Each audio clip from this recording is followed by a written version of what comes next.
नमस्कार. आपण सध्या आहोत पुणे जिल्ह्यातील आंबेगाव तालुक्यातील म्हाळुंगे पडवळ या गावामध्ये. आणि या गावाचं खास वैशिष्ट्य म्हणजे हे गाव आता आपण या ठिकाणी माझ्या पाठीमागे बघू शकता. हुतात्मा बाबू गेनू अर्थात हुतात्मा बाबू गेनू यांचं स्मारक आपल्याला दिसत आहे. आणि आपण या स्मारकाच्या ठिकाणाहूनच आज आपण त्या ठिकाणी झिरो ग्राउंड रिपोर्ट आपल्याला दाखवत आहोत. हे या ठिकाणी बघू शकता की अतिशय सुंदर चांगल्या पद्धतीनं या स्मारकाची निर्मिती झालेली आहे.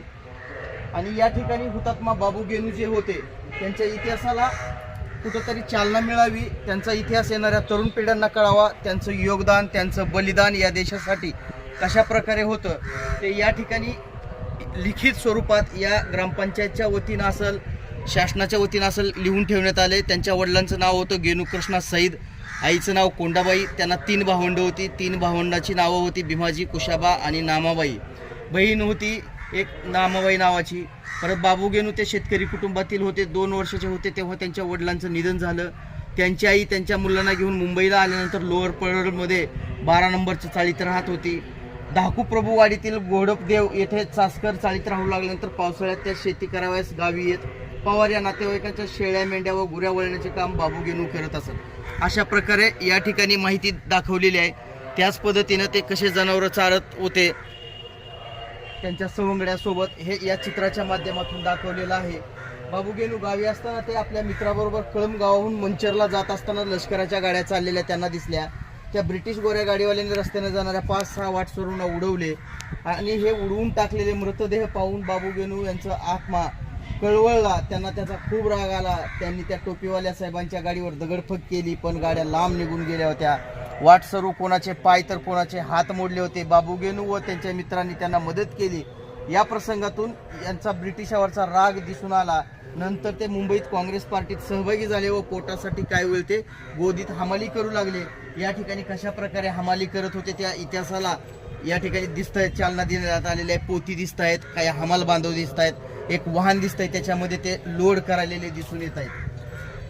यानंतर बाबू गेनू यांनी सुतगिरणी काम करणारे बाबू गेनू 1924 ते 25च्या दरम्यान कुटुंब लोअर पळे सोडून घोडपदेवच्या धाकू प्रभूच्या वाडीतील चासकरांच्या चाळीत राहायला आले. बाबू गेनूचा भाऊ कुशाबा हा बीटी मिल आत्ताची फिनिक्स मिलमध्ये बदलीचा कामगार म्हणून काम करत होता. नंतर ते नियमित झाल्यावर बाबू गेनूला बदली कामगार म्हणून गिरणीत आपल्याबरोबर कामाला लावले, पण तो नोकरीत रमला नाही. गिरणीत कामगार म्हणून काम करता करता ते महात्मा गांधीच्या विचाराने प्रेरित झाले. काँग्रेसच्या कार्यालयात कार्यकर्ता म्हणून त्यांनी काम सुरू केलं आणि त्यांनी गिरणीची नोकरी सोडली. त्यानंतर या ठिकाणी एक युवक दिसत आहे, काही डबा घेऊन झालेले आहेत, शेतकरी बांधव आहेत.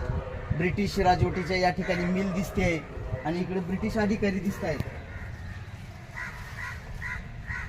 त्यानंतर वडाळा मीठ आंदोलन जे असेल, सरकारने मिठाचा कायदा देखील रद्द करण्याचा नकार दिला. तसा गांधीजींनी हा कायदा मोडीत काढण्यासाठी मिठाचा सत्याग्रह केला. 12 मार्च 1930 रोजी गांधीजींनी साबरमती येथून 75 सहकार्याबरोबर चालत निघालेले असताना याच्यामध्ये सुद्धा बाबू गेनू यांनी आपला जो या ठिकाणचा सहभाग होता तो अतिशय चांगल्या प्रकारे नोंदवलेला दिसून येत आहे. तरी आंदोलन यशस्वी केलेल्या मिठाच्या ढिगाऱ्याखाली मीठ बांबूंनी उचलले. ते पोलिसांनी बाबू गेनूला अटक करून येरवाडा जेलमध्ये पाठवले. बाकीच्या सत्याग्रहींना वरळीच्या बॅरॅकमध्ये टाकले. हे बघू शकता या ठिकाणी मिठाचा सत्याग्रहाचे काही चित्र या ठिकाणी दाखवण्यात आलेले आहेत. एकीकडे ब्रिटिश अधिकारी आहेत, एकीकडे आपल्या देशातील त्या तत्कालीन काळातले सर्व लढवय्ये युवक, त्यांचे मार्गदर्शक सत्याग्रही जे 75 सोबत आले होते. त्याच्यामध्ये हे बाबू गेनू अगदी कोवळ्या वयामध्ये मिठाचा सत्याग्रह करताना दिसून येत आहेत.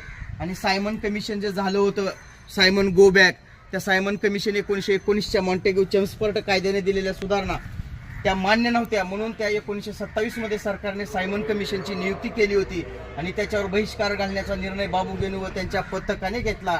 आणि सायमन परत जा या आंदोलनाला सायमन गो बॅक या नावाने त्यांनी घोषणा दिल्या. त्यावेळेस त्यांच्यावर लाठीचार्ज झालेला आहे. तो लाठीचार्ज कसा झाला होता यावेळेस इथे दिसतंय. काही जणांच्या हातात काटे आहेत, ते ब्रिटिश अधिकारी आहेत आणि खाली पडलेले लोक आहेत ते भारतीय आहेत. इकडे समोर सत्याग्रही आहेत, भारत माता की जय, सायमन परत जा, सायमन गो बॅक असे फलक त्यांच्या हातामध्ये दिसून येत आहेत.